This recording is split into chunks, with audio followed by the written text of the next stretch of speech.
bueno, han pasado hartas cosas entre medio, entre el tiempo que nosotros tuvimos como una semana de receso y esta, ¿no? ¿Se recuerdan qué fue lo último que nosotros revisamos en clases?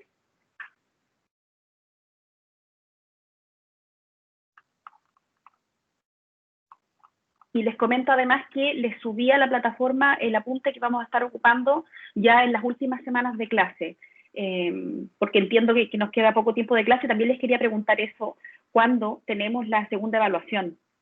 ¿Cuándo la tenemos fijada? Para la próxima semana, profesora, 2 de ¿Para la diciembre. próxima semana?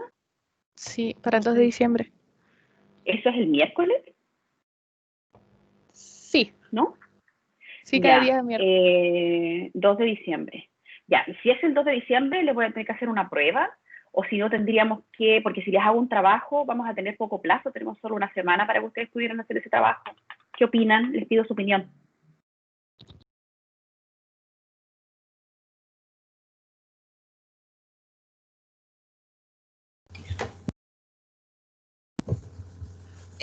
No sé cómo estaremos de tiempo o algo así, pero tal vez podríamos, si queremos un trabajo, tendríamos que darle un poco más de plazo nomás para poder Yo desarrollarlo creo, mejor. porque, y para yo mandarles la pauta de qué es lo que espero de ese trabajo, necesitaría por lo menos un día para hacerla, ¿no? A pesar que tengo una idea, es para un trabajo práctico, por eso les pregunto. No sé qué preferirán mis compañeros. Si fuera una prueba, entrarían los apuntes, por ejemplo, estábamos viendo el apunte de Calzamiglia, el Justicia, Eficiencia y Derecho. Sí, sí, sí, sí, sí, sí. ¿Sería como el mismo formato de la última prueba o hasta sería una prueba oral o cómo tendría que ser? No, mismo formato, yo no hago pruebas orales. Ya, profe. Porque las pruebas orales se dan como para, encuentro que son muy subjetivas, entonces no me gustan mucho las pruebas orales a mí. Entonces por eso no las tomo. No sé, convérsenlo ustedes y me comentan si quieren mañana, me refiero mandando algún mensaje y me dicen qué es lo que podríamos hacer, ¿no? Para que lo puedan conversar tranquilo, pero yo ya tengo una idea de un trabajo, si es Ya, que profe. no escogen la prueba. Ya, y continúo yo con la materia. Les preguntaba, como bien me decía Ángela, nosotros estábamos estudiando el texto de Albert Caxamiglia y conversábamos en la última clase bueno, nosotros vimos como una visión general de la teoría económica, hablábamos algo de Smith, hablábamos del mercado ideal, hablábamos de estas hipótesis de que eran muy difíciles de alcanzar, bueno, en la realidad eran imposibles de alcanzar, hablábamos de la mano invisible y una de las últimas cosas que nosotros conversábamos era, bueno, hablando sobre las doctrinas del libre mercado y las críticas que nosotros podíamos hacer a este modelo, hablábamos de 4 casos y alcanzamos a trabajar uno donde se discutía si, o más bien encontramos una objeción a esta mano que equilibra el mercado. ¿Se recuerdan lo que hablábamos sobre el dilema del prisionero? Que era lo que alcanzamos a ver dentro de esta crítica a la doctrina del libre mercado, y me da la impresión que Karina está con problemas porque si entra y se desconecta de la sesión. ¿Se recuerdan sobre el dilema del prisionero? ¿O cómo el dilema del prisionero es una crítica a las doctrinas del libre mercado o a esta mano invisible y este supuesto equilibrio que trae la mano invisible? Decíamos que era una crítica porque con el dilema del prisionero nos hacía dar cuenta de que no siempre las decisiones racionales y egoístas llevaban a una solución eficiente. No siempre llevan a una solución eficiente, ¿no? ¿Y te acuerdas más o menos de qué se trataba el dilema del prisionero? De que habían dos, bueno, no sabíamos si eran amigos, pero eran dos personas que lo habían pillado robando, creo, algo así era el caso, y que los sentaban en salas distintas, que se les ponían ciertas situaciones, de que si confesaban era cierta pena, de que si le echaban la culpa a la otra persona, y de que si no decían nada. Pero al final lo que tenían la solución más eficiente era no decir nada, porque ambos tenían como 6 meses de pena, por así decirlo. Pero si su solución egoísta y racional era echarle la culpa al otro, no se sabía lo que podían llegar, pero podían llegar a 2 años, 5 años de sentencia. 10 años en el peor de los casos, ¿no? Algo así. Ya. Que era el caso que uno confesara y que el otro no confesara, el que no confesaba quedaba por 10 años. Ya. Y esta sería una de las primeras críticas que nosotros podríamos hacer a esta idea donde esta mano invisible equilibra los mercados o se autorregula, ¿no? Sin intervención de este Estado o en esta desconfianza que se tiene con el modelo del Estado o sí, del Estado. Una segunda crítica que hace Calzamiglia es con respecto a los bienes públicos o a este concepto de los bienes públicos.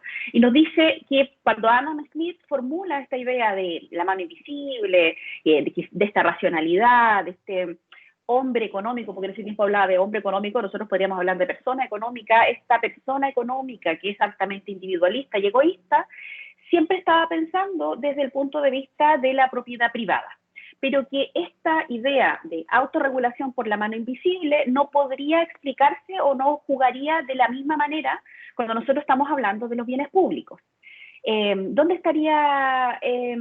Porque si yo pienso en la propiedad privada, y por un ejemplo, si yo tengo una manzana, solo la puedo consumir yo, ¿no? Cuando nosotros hablamos desde el punto de vista de la propiedad privada, nosotros vemos que la propiedad privada, uno de los atributos que tiene desde la perspectiva económica es que yo puedo excluir a terceros en su uso, que es algo relacionado con lo que ustedes estudiaban cuando vieron derecho de propiedad en derecho civil, ¿no? Estas como atributos que se tienen los derechos reales.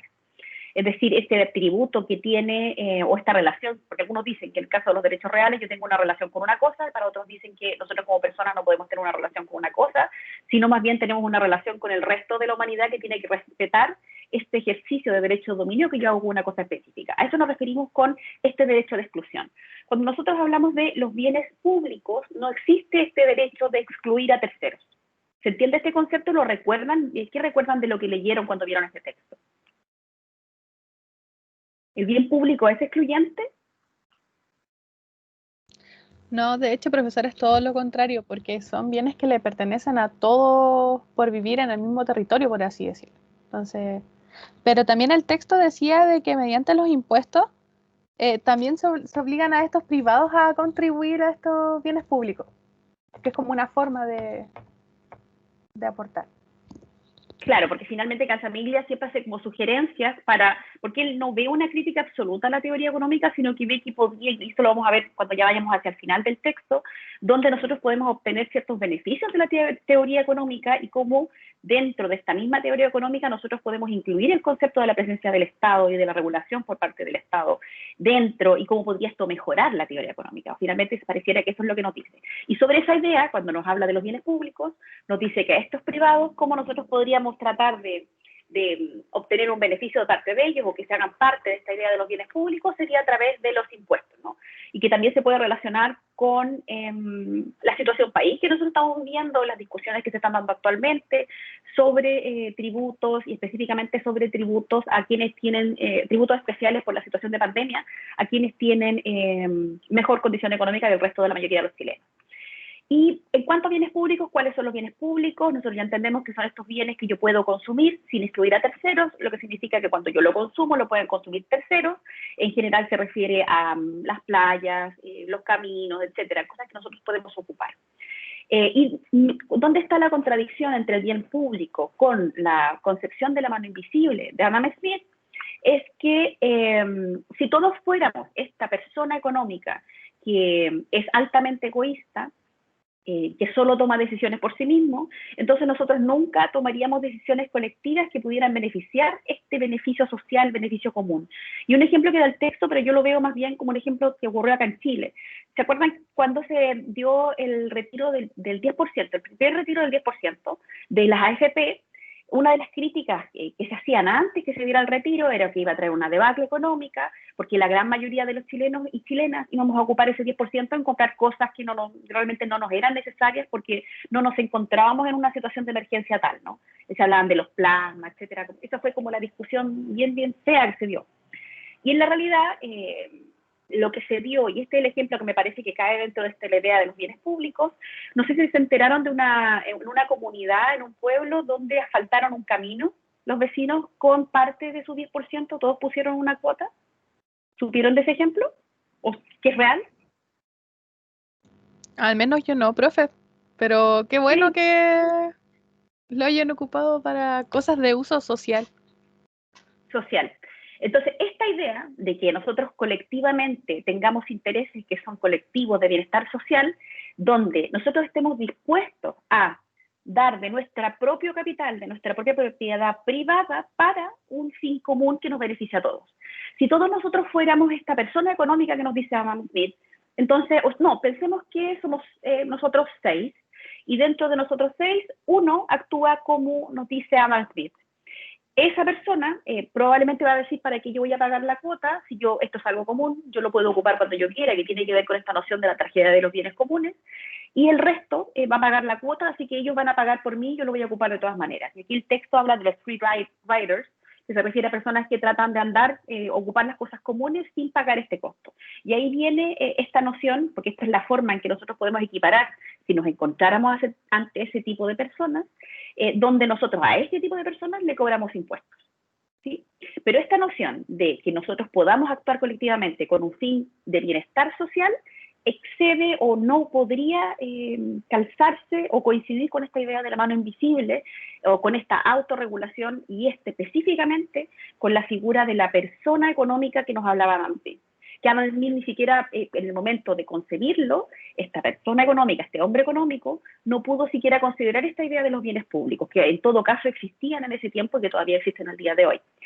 Y que tiene que ver un poco con lo que nosotros estamos viviendo a nivel nacional, con todo este cuestionamiento que nosotros estamos viendo de una nueva constitución, etcétera, donde pareciera que una de las grandes quejas que nosotros tenemos, por ejemplo, en el sistema de la AFP, que es un sistema de capitalización individual, o incluso dentro de la toma de decisiones políticas, no sé si han escuchado ahora con respecto al debate de las y los constituyentes, que la gente está exigiendo que los constituyentes, una vez cuando estén redactando la constitución, bajen ciertas decisiones y generen alguna especie de cabildos regionales o cabildos con su territorio, que era lo que hablábamos en clases anteriores de este cambio, donde esta democracia representativa a una democracia más bien participativa de la gente. Es decir, ya no estamos hablando, pareciera, de intereses absolutamente individuales, sino que pareciera que la gran mayoría quiere tener participación activa en decisiones fundamentalmente sociales. No sé si coinciden en esto, y eso nuevamente no calzaría con esta idea de una mano invisible que regula los mercados, y etc. Con respecto a otro tema que este autor ve como ejemplos que pueden servir para mostrar hipótesis que se encuentran fuera de esta regulación de la mano invisible, habla de las externalidades. Nosotros ya hemos hablado de las externalidades, conversamos, aquí nos da un ejemplo de externalidad positiva, yo también les di unos ejemplos de externalidad positiva en clases anteriores, pero esas son las excepciones. En general, las externalidades tienen efectos negativos, ¿no? Es decir, estos efectos que puede tener una actividad que yo no he previsto a la hora de generarla. Esto es lo que nosotros ya hemos pensado de alguna manera. Esta idea de las externalidades, donde yo a través de una decisión individual puedo generar un efecto no esperado que puede ser beneficioso para la sociedad o que puede ser contrario para la sociedad, tampoco calza con esta idea de la mano invisible o de un mercado. También nos encontramos ante otra posibilidad, otra idea que pudiera cuestionar esta idea de la mano invisible. ¿Recuerdan algo sobre esta idea de la externalidad o algún comentario que me puedan hacer con respecto a esto?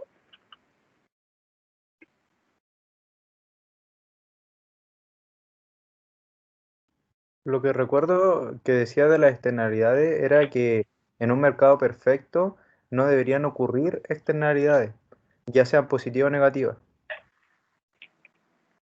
Claro, sí, eso dice, pero nosotros conversábamos que este mercado de competencia perfecta no es alcanzable, ¿no? Entonces, en esta parte es imposible porque es como una utopía que se encuentra nosotros podemos tratar de llegar a este mercado de competencia perfecta, pero no vamos a llegar. Por lo mismo, en la realidad va a ser imposible que nos encontremos ante un mercado que nos genere algún tipo de externalidad, sea positiva o negativa. Entonces, ¿qué nos dice el autor? Nos dice que esto, ¿qué es lo que nos refleja? Este tema de las externalidades, estos efectos donde yo a través de mi propia iniciativa privada genero una actividad que puede tener consecuencias en la vida del resto, pueden ser positivas o negativas, ¿no? ¿Qué es lo que me indica? Es que nosotros no nos encontramos aislados, que nosotros nos encontramos como en una situación comunitaria, nos encontramos o somos personas fundamentalmente sociales. Y yo creo que quizás algo que ustedes están viviendo con el tema de la pandemia, que probablemente es algo que nosotros nos damos cuenta, el hecho de tener que relacionarnos de esta manera, el hecho de no poder salir libremente, el hecho de no poder interactuar como interactuábamos antes, nos demuestra esta necesidad o finalmente esta consecuencia de que nosotros somos seres fundamentalmente sociales, donde pareciera que nuestros intereses, si bien son privados, si bien son de carácter individual, no es de la única forma en la que nosotros funcionamos. Y eso también produce un cuestionamiento a esta idea de la mano invisible. Si no somos todos los que estamos, recuerden cuando estudiábamos a Smith o conversábamos a Smith, brevemente por supuesto, porque no lo hicimos a fondo, nosotros decíamos que él decía que nosotros como personas económicas, todos trabajamos en pos de nuestro propio interés. Y de esta forma, y esta mano invisible que regula los mercados, como todos nosotros estamos trabajando en pos de nuestro propio interés, sin pensar en el bienestar social o en el resto, una consecuencia no esperada de esto, y a través de esta mano invisible, es que se produce el bienestar social, por esta lucha que nosotros tenemos por nuestro propio interés. Pero nosotros somos fundamentalmente egoístas. Entonces, todas estas cosas que nosotros hemos revisado hasta ahora nos llevan a cuestionar si estos supuestos que hablaba Smith son tan efectivos o si esto es tan efectivo. Por lo menos para este autor, bueno, y para muchos otros también esto es cuestionable, ¿no? Y sobre todo, y esta es la base de la discusión que nosotros damos a esta teoría económica, la teoría económica de Smith, sobre cómo nosotros estamos viendo, o estamos viendo cómo se ha reflejado, o cómo nosotros estamos actuando como seres humanos. Si efectivamente somos ese ser económico que nos hablaba Smith. Yo no sé, ¿ustedes creen que nosotros somos así ese ser económico de esa forma que nos hablaba Smith? Porque no es válido, alguien me podría tratar de argumentar que somos ese ser económico. ¿Ustedes creen que nosotros actuamos siempre como ese ser económico? A mi opinión personal, profe, yo creo que hoy en día la sociedad está lejos de ser empática con la otra persona. ¿Usted cree que somos más bien Quizás egoístas? sí, he presenciado igual situaciones donde se ve que el ser humano es bastante egoísta. Y Sí, va no, desde lo sí. básico, por ejemplo, de que no se den el asiento en en los transportes públicos. Entonces, yo creo que a mi percepción personal que el ser humano sí está siendo egoísta. Que somos egoístas, que somos similares a esa noción del ser económico que nos decía Smith. Yo Sí, igual sí, estoy de acuerdo. le encuentro la razón y hubo un ejemplo claro de eso de cuando se surgió esto de la pandemia y la gente se llevaba todo lo que podía de los supermercados, 2 o 3 carros y claramente es algo egoísta del ser humano. De absoluto que somos como naturalmente egoístas. Sí, sí. ¿Y el resto? Profe, respecto a si somos, yo creo que tal vez podríamos ser un poco egoístas, tal vez nos falta, pero no creo que seamos racionalmente, en tema económico no somos muy racionales, yo creo, porque Ah, tal no. vez ahí sí que no seríamos, porque tendríamos que ver que somos una sociedad consumista, también es una sociedad sobreendeudada, entonces uno dice, económicamente no somos muy planificadores, porque si no, no tendríamos tal vez ese tema, entonces yo creo que el hombre económico que planteaba Smith era él, ¿no? Porque él era un economista, entonces él podía entender las reglas del juego, porque la gente tal vez no planifica sus decisiones económicas como un economista, sino como una persona con conocimientos que le entrega la misma televisión, las noticias, que a una vez están influenciados, entonces, como él también habla de la información asimétrica después más adelante, entonces yo siento que sí, tal vez somos egoístas en temas personal o algo así, pero no creo que seamos racionales económicamente. Es más, yo creo que hoy en día también la gente tal vez piensa y hemos, con el tema del estallido también nos hemos dado cuenta que tal vez vivir en sociedad implica ser el humano, el ser humano, trabajar entre sí para poder conseguir cosas. Ya no podemos solamente conseguir cosas individualmente porque si no, no se llega a nada, porque ahí, como en en el estallido social nos dimos cuenta de que las falencias que tenía Chile no la afectaban solamente a unos pocos, sino que a mucho porcentaje de la población, entonces ahí como que tal vez la gente se dio cuenta de que podríamos decir que tal vez No, era la percepción que decía usted, de que cierta gente pensaba que era un poquito nomás Chile pobre, por así decirlo, pero en realidad era harto. Entonces fue tal vez, se dieron cuenta de que vivir en sociedad implicaba más que solamente levantarse, ir a trabajar y cosas así. Yo ahí lo siento así. Sí, mira, me parece muy bien es que agregues esto, es que nos faltaba hablar también de la racionalidad, claro, porque no solamente hablamos de que el ser económico no solamente es totalmente egoísta, sino que también sus decisiones son eficientes y racionales económicamente, claro, y ese también es un cuestionamiento que nosotros podemos hacer, si todas nuestras decisiones son racionales. También coincido, bueno, en general entiendo que nosotros tengamos esta perspectiva que la gente es fundamentalmente egoísta, también estoy de acuerdo que eso ocurre, pero creo, como dice Ángela, que los fenómenos que nosotros hemos vivido ahora hacia el final, hacia el año pasado, lo que hemos vivido durante este año en parte, nos ha demostrado que por lo menos pareciera que la gente está despertando esta noción, incluso en cuanto, de forma egoísta, en cuanto a sus propios intereses. Si nosotros discutimos nuestros intereses de forma individual, nuestro esfuerzo es poco eficiente.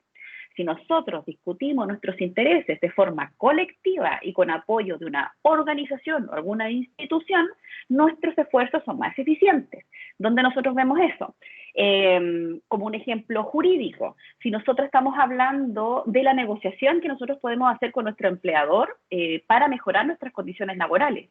Si yo negocio como trabajadora independiente con mi empleador, es poco probable que yo tenga la suficiente fuerza para que mi trabajador mejore mis condiciones por solo negociar conmigo, porque claramente la relación que nosotros tenemos es altamente desigual.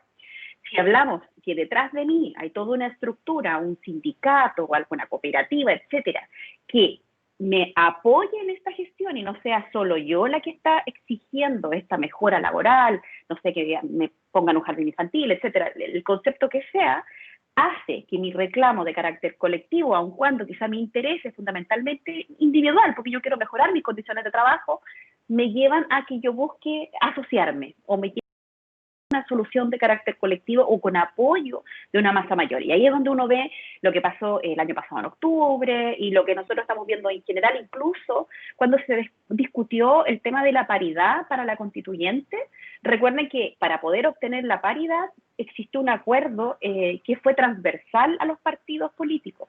Eso quiere decir que se lograron poner de acuerdo sectores que en la vida habían conversado porque el fin esperado, lo que buscaban todas estas personas, todas estas mujeres, porque eran mujeres, que apoyaron este proyecto, era que generara una nueva forma de hacer política donde la nueva constitución fuera discutida por una mitad de hombres y una mitad de mujeres.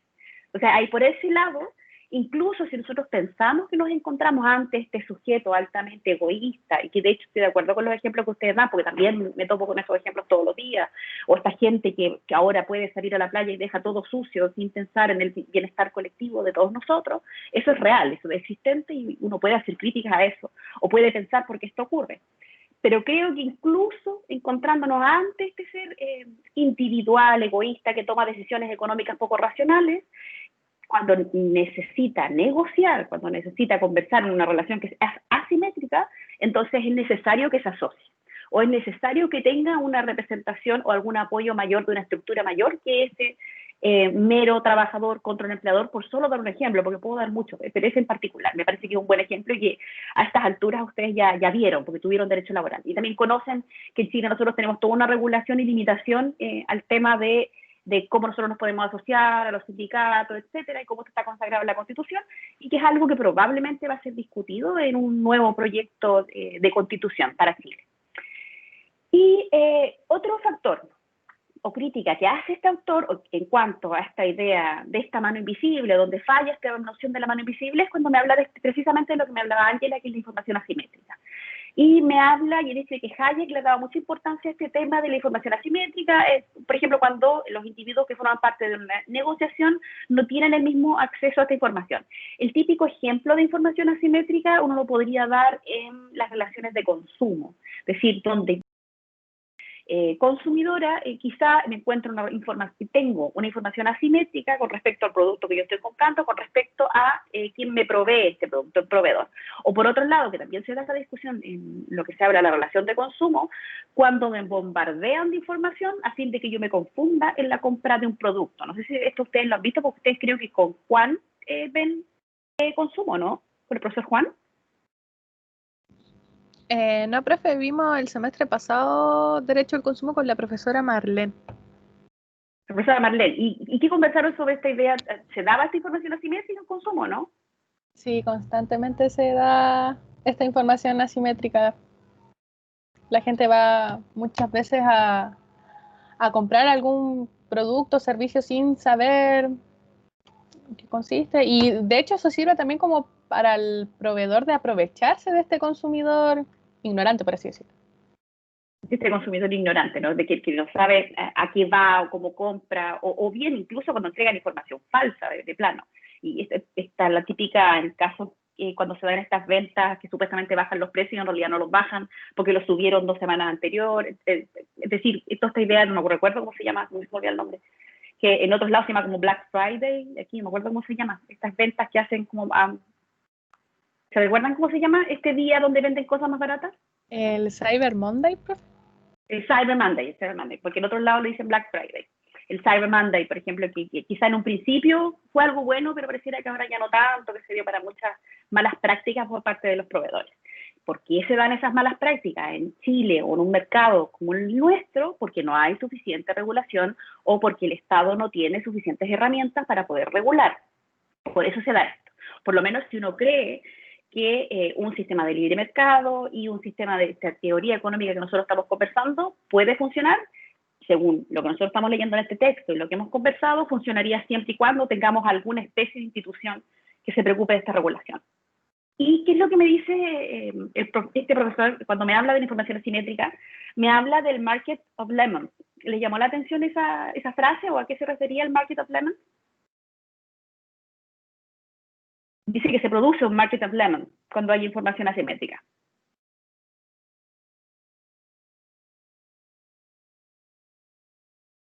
¿No les llamó la atención ese concepto? Me llamó la atención, no lo había escuchado antes. Lo que me trae duda, profe, es que señala de que el mercado no garantiza el intercambio en condiciones óptimas. Me quedó eso como dando vueltas de leer. Que el mercado no garantiza, no, porque esa es la crítica que hace en cuanto a la información asimétrica. Dice, o sea, ¿qué es lo que me dice Smith? El hecho de que yo me pueda sentar a negociar en este libre mercado, en el mercado donde yo supuestamente negocio, necesariamente me va a dar que la relación que se va a dar es una relación de carácter óptima, porque quienes van a transar en este mercado son agentes económicos que toman decisiones racionales, eficientes, egoístas, etcétera. Dice, en la realidad, como esto no se da, entonces este mercado no me va a garantizar siempre que las transacciones sean de carácter eficiente, que es lo que nosotros buscamos con la teoría económica. Y en el caso de una relación de consumo, se da específicamente, y de hecho dentro de los casos que conversábamos antes, se da precisamente que la transacción que se da entre este consumidor y este proveedor es una transacción de carácter ineficiente, que es lo que nosotros finalmente no queremos que ocurra en esta idea o en este beneficio que pudiera tener esta teoría económica. El Market of Lemons, que me da la impresión que no lo revisaron, es una... si uno lo traduce, es el mercado de limones, pero ¿a qué se refiere? Y tiene que ver con una frase norteamericana que se refiere a, cuando habla de limones, se refiere a que nos vamos a quedar en esta transacción que nosotros vamos a realizar, nos vamos a quedar con el peor producto. Por ejemplo, como yo estoy realizando una compra o una transacción donde tengo información asimétrica, probablemente el producto que yo voy a obtener de este mercado, el producto que voy a obtener de esta transacción, es el peor producto posible o el producto que a mí no me satisface, es decir, un limón, un producto que yo no habría escogido. Por eso es que me habla de esta idea de los mercados de limón y es toda una doctrina y una teoría con respecto a esta idea de Market of Lemons, para que si lo quieren buscar o lo revisan, porque me parece muy interesante que el hecho de que nosotros no tengamos esta información o nos encontremos ante una información asimétrica en una relación de consumo puede producir esto que finalmente nosotros nos quedemos no con el producto más eficiente, no con el mejor producto, sino finalmente con aquel producto que eventualmente pude comprar. No aquel, y con esto yo pierdo el beneficio que tiene el libre mercado, que es el que yo tenga acceso a mejores productos a un mejor precio.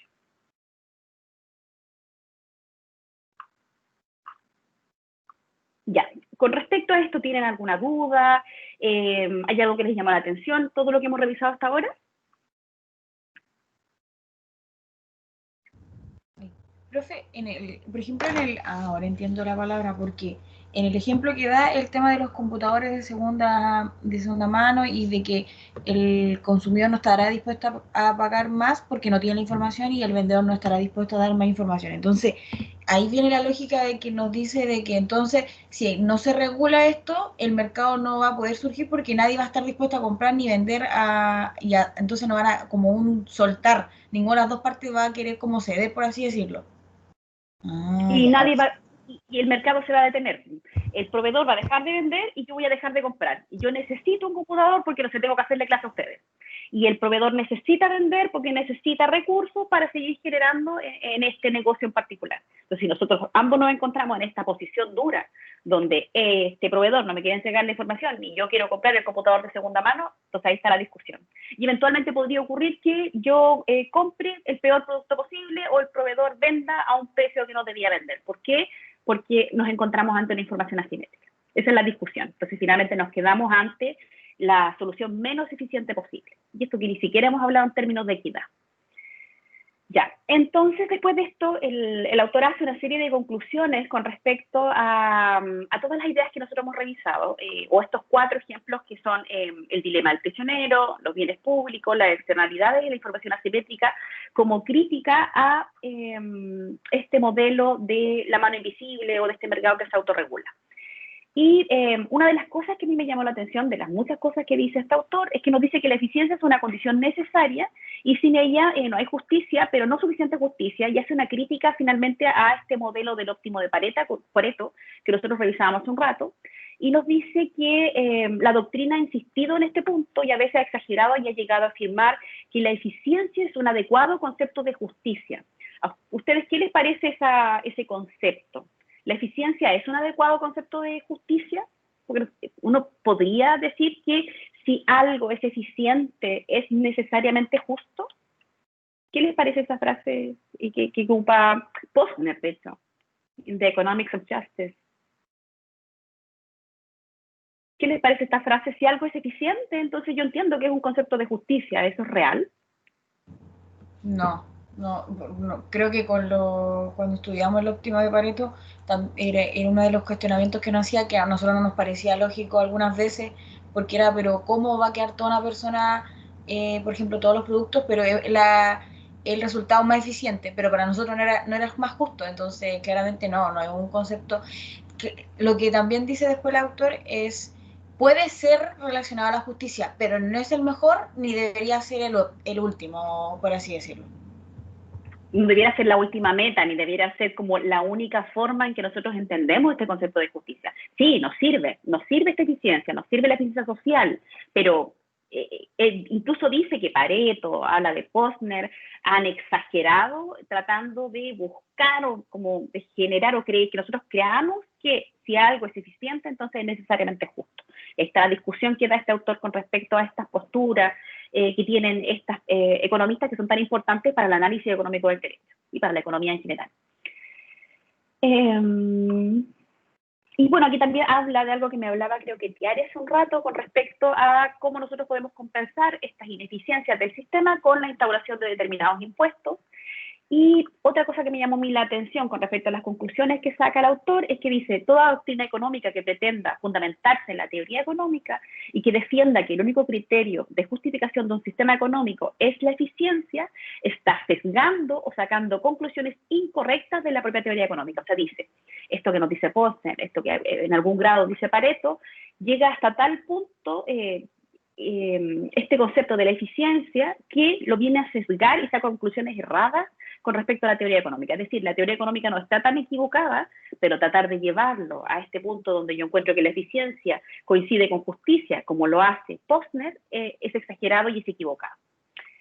Y después empieza a hablar también sobre conocimiento jurídico y teoría económica, y nos empieza a hablar el autor de cuáles serían los beneficios de aplicar ciertos conceptos de la teoría económica en la creación de normas, en la regulación de normas. ¿Se recuerdan de qué es lo que dice o qué temas podrían ser interesantes con respecto a esta parte antes de que yo empiece a hablar sobre eso?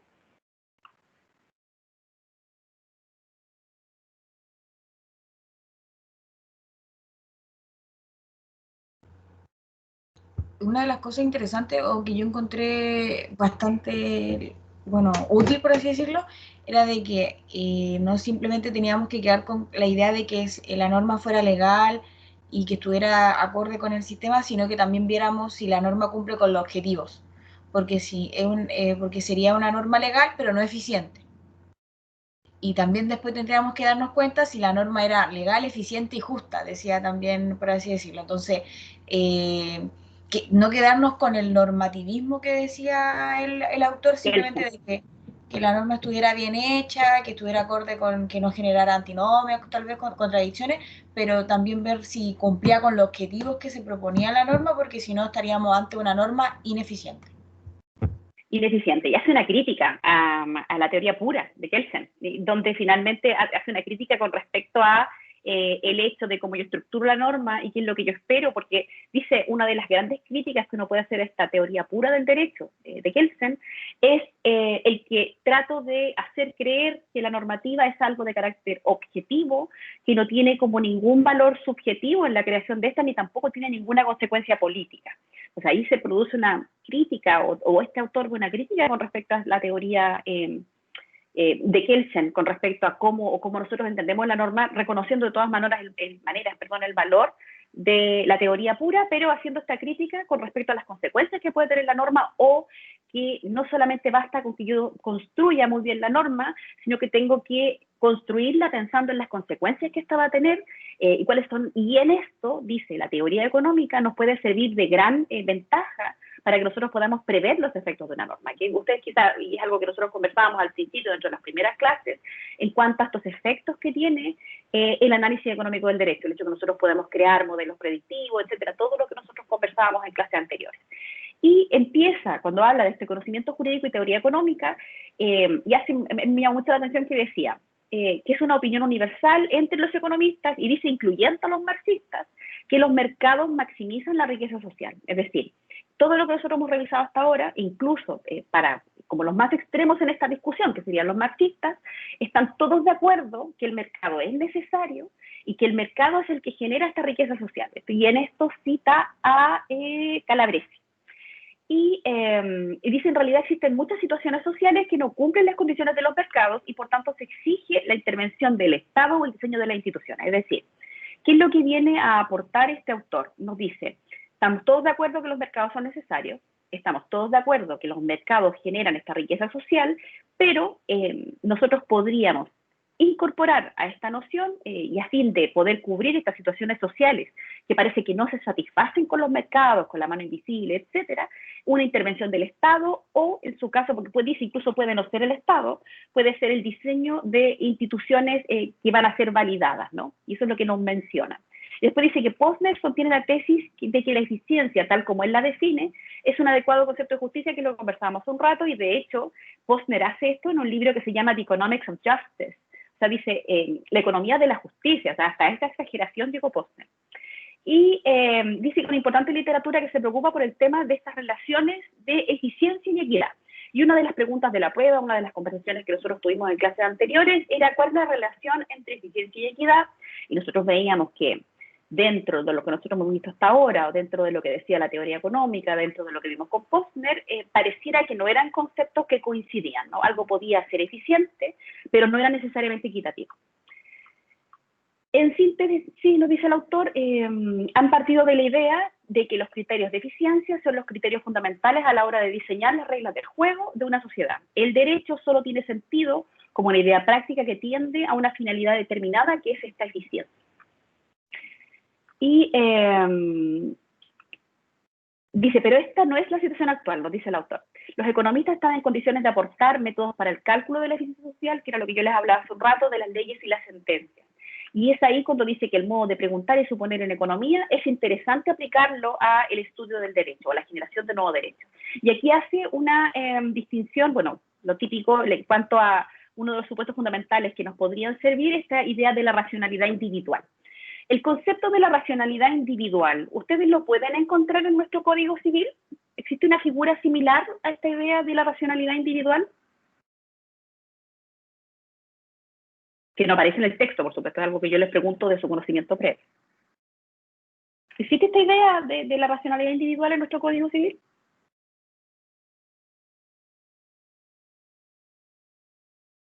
este hombre o esta persona, individuo racional y no egoísta, pero así como pensar como un estándar de conducta, nosotros lo tenemos en nuestro Código Civil. ¿Podría ser el buen padre de familia?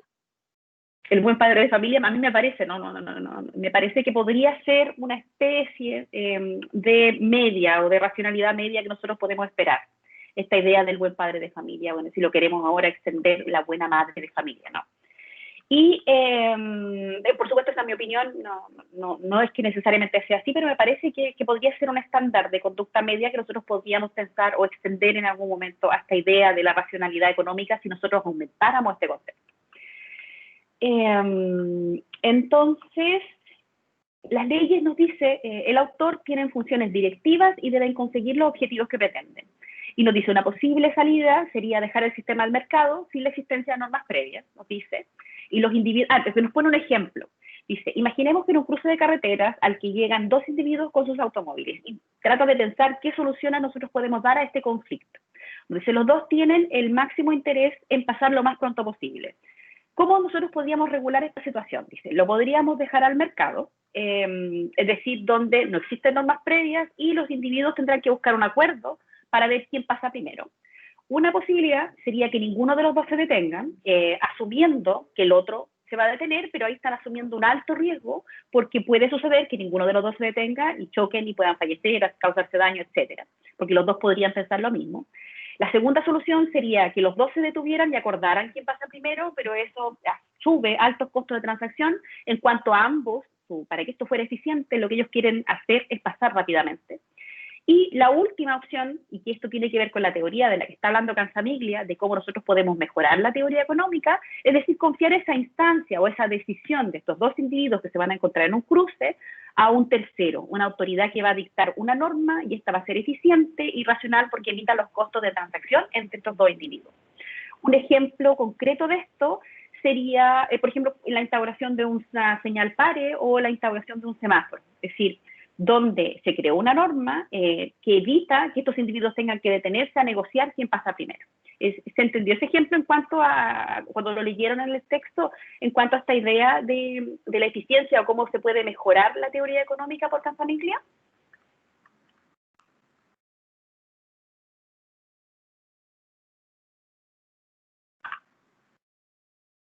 ¿Lo entendieron en su momento cuando lo leyeron?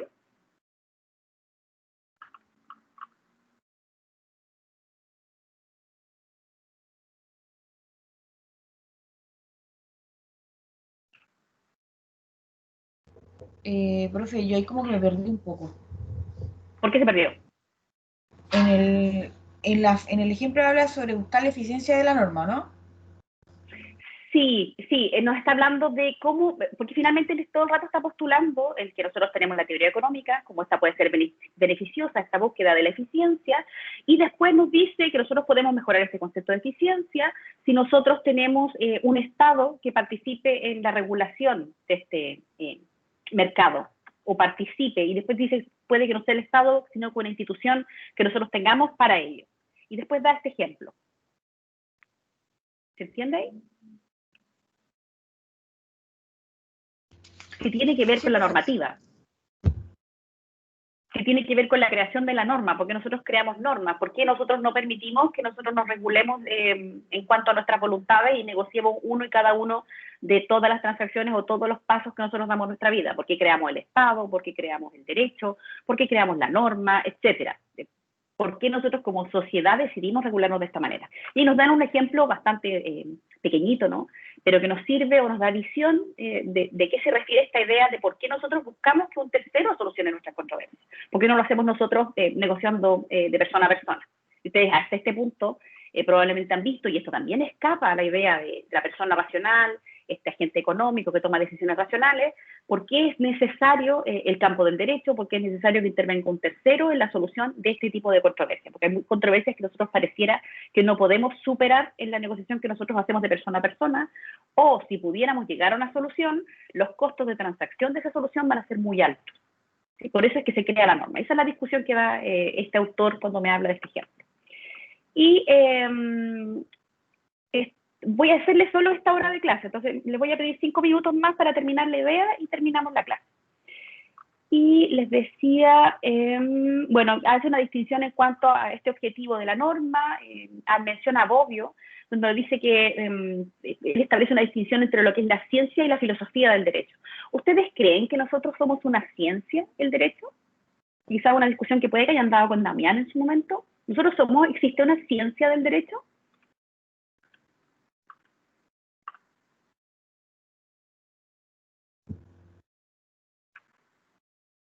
¿Somos una ciencia nosotros? Nuestra facultad se llama de Ciencias Jurídicas y Sociales, ¿no? De Política, ¿verdad? ¿Somos una ciencia? Me acuerdo que el profesor Hans Mundaka hablaba de que él no estaba de acuerdo cuando le pusieron el nombre en la ciencia jurídica y no explicaba todo eso. Y creemos, bueno, por mi parte yo creo que no, porque siento que, aunque la han querido poner como una ciencia social, por así decirlo, pero siento que siempre se le ha dicho ciencia a todo aquello que pase el método científico, entonces siento que si derecho no ha podido pasarlo, yo creo que iba a ser imposible que lo pase, así que no debería ser considerarse ciencia. No, es algo exagerado, por lo menos a mí también me lo pasaban de esa manera en mi universidad. Es difícil que nosotros hablemos de una ciencia jurídica, ¿no? Independiente de que se hayan hecho los esfuerzos para tratar de pensar, la filosofía del derecho yo creo que sí podría ser una opción, pero hablar de una ciencia de la legislación me parece que es un poco exagerado, por cuanto no pasa esta prueba del método científico.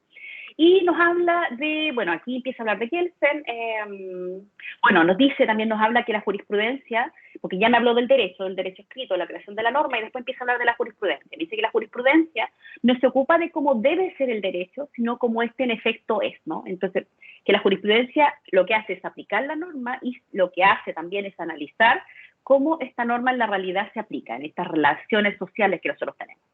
Y después nos habla del máximo exponente de esta teoría normativista, que es Kelsen, que propuso una teoría pura del derecho. Dice como una teoría normativa del derecho, es decir, que esta teoría cuyo objeto fundamental fuera la descripción de las normas y de las relaciones entre estas distintas normas. La teoría pura del derecho se denomina pura porque pretende ser neutral políticamente, que es lo que yo les mencionaba creo que al principio de la clase, y porque pretende construir una ciencia jurídica aislando, diseccionando de la realidad social lo que nosotros denominamos derecho, dejándolo casi guardado en esta idea de un concepto normativo de lo que es el derecho. ¿Se recuerdan ustedes? Porque seguro que lo estudiaron, esta teoría pura de Kelsen, porque era como lo que nos pasaban como Biblia, o sea, a mí por lo menos en introducción al derecho. ¿Se acuerdan esta teoría pura del derecho de Kelsen? No quiero que me la expongan, sino que si se la recuerdan, de qué se trataba, o si el profesor que se lo pasó de una forma crítica, o le decía que Kelsen era lo máximo. ¿Se recuerdan de la discusión?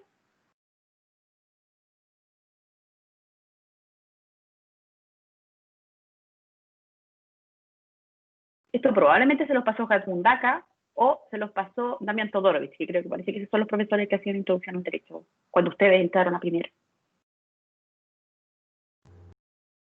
Si no me falla, tendríamos que hablar del positivismo,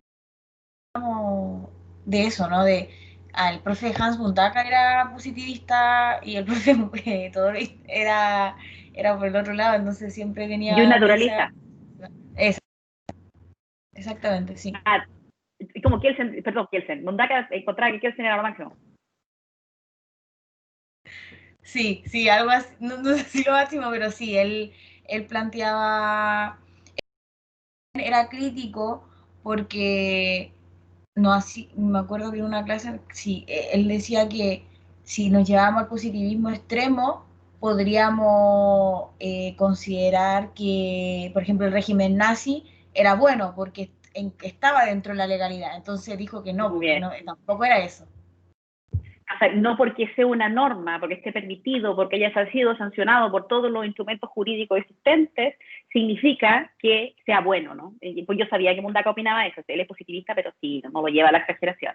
Y yo soy más exagerada en esta crítica porque yo voy como por otra corriente del derecho, donde yo creo que es imposible, y ahí les doy mi opción, que no es la que necesariamente tienen que tener ustedes, yo creo que es imposible que el derecho pueda cumplir con esta idea que tenía Kelsen, donde por el hecho de construir la norma yo la puedo hacer absolutamente objetiva y carente o alejada de una discusión política o alejada de una discusión de carácter social. Yo creo, por todo lo contrario, que una norma se genera con todo un componente político detrás Es decir, esta norma que a nosotros se nos dice que es una norma de carácter objetivo, en realidad es fundamentalmente subjetiva. Eso es lo que yo creo, yo, profe Karen Díaz, quizás mi opinión, no la tienen que tener ustedes, pero se las cuento porque esa es una de las corrientes o una de las críticas que se da ahora a esta teoría pura del derecho en cuanto a evolución, sobre todo cuando nosotros lo pensamos desde la discusión o la crítica a la teoría pura, ¿no? Entonces, para que lo tengan en consideración como una crítica a esta idea del derecho objetivo. Yo no creo que el derecho sea objetivo, yo creo que el derecho es necesariamente subjetivo y consecuencia de decisiones políticas que se encuentran detrás de la creación de la norma. Yo no creo que pueda existir algún derecho que sea absolutamente objetivo, puro y que solo sea derecho y que no tenga ninguna otra pretensión. Eso es lo que yo creo en particular. Ya, entonces voy a dejar la clase hasta aquí y me dicen que la próxima semana entonces tendríamos la prueba el día miércoles en principio. Les pido que ustedes lo conversen y idealmente me avisen hoy día o mañana para, si es que vamos a hacer el trabajo les comento de forma general lo que a mí se me había ocurrido. Yo pensaba hacer algo en relación al proceso constituyente, preguntándoles, todavía no he pensado la pregunta, pero probablemente relacionado a ciertas posturas del análisis económico del derecho, de la teoría económica del derecho, donde ustedes pudieran tomar ciertos temas que a ustedes quizás les gustaría que fueran incluidos en una nueva constitución para Chile, para tratar de hacer como algo más contingente y que quizás les pudiera parecer más interesante, porque entiendo que a estas fechas están cansados de clase, yo también, y quizás eso les podría parecer algo más interesante que tener una prueba de materia. Así que para que lo conversen. ¿Ya? Profe, entonces habría que informarle durante el día la decisión. Idealmente durante el día para yo, porque si en el caso que hagan el trabajo, yo generar las instrucciones y poder mandárselo mañana pasado. Ya, profe. Sí, profe, Entonces, para que lo conversen. Estábamos conversando acá en el WhatsApp y bueno, la mayoría está de acuerdo que fuera trabajo. Lo único que tendríamos que, bueno, no sé si hasta cuándo nos daría el plazo, por así decirlo, porque ya sería el otro el 2 y ahí tendríamos que ver hasta cuándo usted nos da alargue, por así decirlo. Ya, ¿cuánto tiempo? Depende, es que va a depender de la propuesta del trabajo, pero es que tampoco les voy a pedir un trabajo tan extenso, como para que lo veamos bien eso. Entonces, si en general están de acuerdo con el trabajo, yo voy a pensar hoy día el trabajo, entonces se los mando y ahí ustedes me dicen si necesitan una semana, si necesitan 2 semanas, el tiempo que necesiten para hacerlo. ¿Les parece? Ah, ya, profe. Ya, entonces yo voy a generar la pauta, probablemente ahora en la tarde, y se los mando mañana, o si no, hoy día en la noche. Ya, profe. Ya. Nos vemos. Chao. Profe. Que esté bien. También. Chao, profe.